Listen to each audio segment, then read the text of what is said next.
ये जो न्याय यात्रा राहुल गांधी निकाला ना, न्याय यात्रा नहीं, अन्याय यात्रा, जहाँ कदम रखता है वहाँ उसका गठबंधन टूट जाता है। कल मल्लिकार्जुन खड़गे बोल भी दिया कि मोदी 400 पार। मंदिर नहीं अस्पताल बनवा दो, तो हम लोग भी कहते हैं कि आप भी मस्जिद नहीं अस्पताल बनवा दो। नमाज में क्या कहा जाता है? ये लोग को नमाज में कहा जाता है हमारा अल्लाह ही सिर्फ है, उसके कोई इबादत नहीं, कोई लायक नहीं। ये लोग का लाखों नहीं करोड़ों को ना पेट भर सकता है, क्योंकि पेट ही नहीं भर सकता है उसको।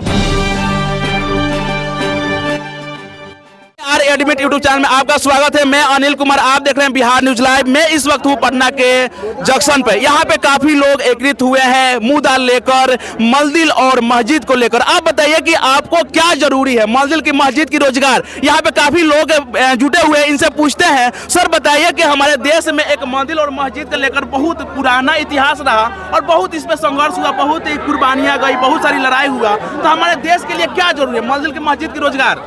हमें दो चीज़ जरूरी है, समझ गए? पहले तो रोजगार, अगर हम रोजगार, दूसरा है हमारा मंदिर, जो मेरे हिंदुओं का ना आस्था, सनातनियों का आस्था, ये दोनों तो हमको चाहिए ही चाहिए। मस्जिद से किसी को कोई फर्क नहीं पड़ता है, मस्जिद किसी एक को भी नहीं पेट भर सकता है, लेकिन मंदिर ना लाखों नहीं करोड़ों को ना पेट भर सकता है, क्योंकि पेट ही नहीं भर सकता है, उसको पूरा इलाज करवा सकता है। जितना आस्था आपको जुड़ा है मंदिर से, उतना आस्था तो मुसलमानों का मस्जिद से भी जुड़ा है ना। तो मस्जिद से तो सुन लीजिए, आपने बोला सही बात बोला, मस्जिद से मुसलमानों का है, जिस तरह से हम मेरा आस्था मंदिर से है, उसी तरह से ना मुस्लिमों का ना मस्जिद से। लेकिन आप बता दीजिए, एक भी मुस्लिम मतलब मस्जिद से एक भी मतलब कि जब आस्था की बात होती है तो ये लोग के नमाज में क्या कहा जाता है? ये लोग को नमाज में कहा जाता है हमारा अल्लाह ही सिर्फ है, उसके कोई इबादत नहीं, कोई लायक नहीं है। ये लोग का चिल्ला चिल्ला करके 5 टाइम तक नमाज होता है, बोलता है सिर्फ मेरा अल्लाह ही पूजने लायक है, बाकी किसी को भी मत पूजो।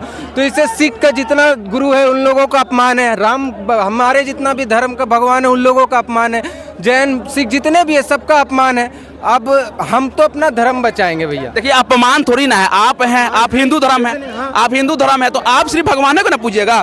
क्या बोला जाता है हिंदू धर्म में कि सभी भगवान एक होते हैं। अगर जनरली देखा जाए तो बोला जाए कि भगवान दो, आत्मा या परमात्मा, बड़ी से लॉजिक है। लेकिन ये जो मुस्लिम समुदाय के लोग हैं वो तो वो अपने भगवान के ना पूजेंगे, वो तो उनके अलावा किसी और को नहीं पूजेंगे। पूजा करे, कोई दिक्कत नहीं, पूजा करे, लेकिन मंत्री जी वो लोग कहते हैं कि मंदिर नहीं अस्पताल बनवा दो, तो हम लोग भी कहते हैं कि आप भी मस्जिद नहीं अस्पताल बनवा दो, आप क्यों मदरसा खोल? जो मंदिर बनते रहे, लोगों को भूखे लोग खिलाते रहे, है ना, लोगों को, गरीब लोगों को हम लोग इलाज करवाते रहे, यही मुद्दा है। नहीं, मुद्दा नहीं है, ये बात नहीं है। हमको रोजगार चाहिए, हम शिक्षित यदि होते हैं तब हमारे पास सब चीज़ जरूरी है, लेकिन हमारे पास दो चीज़ बहुत जरूरी है। पहला तो एजुकेशन और दूसरा मंदिर। वो मेरे एजुकेशन से क्या होगा कि हमको हमारे पास ज्ञान आ जाए, क्या सही है क्या गलत है। अब हमको रोजगार के बात रही, मोदी सरकार को रोजगार नहीं दे रही है, इस पे ना आपको मोदी सरकार को ध्यान देना चाहिए, रोजगार के बारे में सोचना चाहिए। रोजगार एक मुद्दा रह सकता है। देश में बहुत बड़ा मुद्दा चल रहा है अभी लोकसभा चुनाव। क्या लगता है केंद्र में इस बार?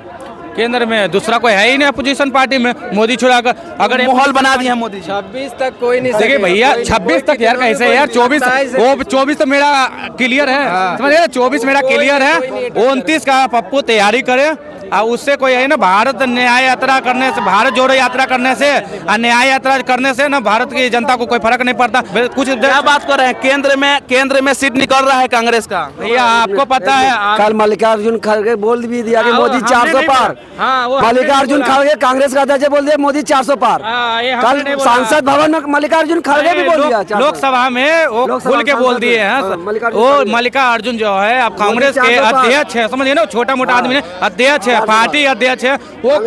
उन्होंने खुद बोल दिया है कि भैया आपने 350 ले लिया, अब 450 ले लीजिए, हमको ना रफा दफा कीजिए। हमको क्या लगता है बिहार में 2019 के लोकसभा चुनाव में 39 सीटें दी गई थी, तो अब इस बार क्या लगता है? इस बार 40 में 40 सीट लेगा। अगर एक आध सीट गड़बड़ आ गई ना तो उससे हमको कोई फर्क नहीं पड़ता है, लेकिन इस बार 400 पार नहीं, 450 पार। जी का एक बहुत बड़ा कमजोरी है, वैकेंसी दीजिए चार्ज। अगर दिन भर क्या लगता है केंद्र में इस बार मोदी सरकार? क्यों?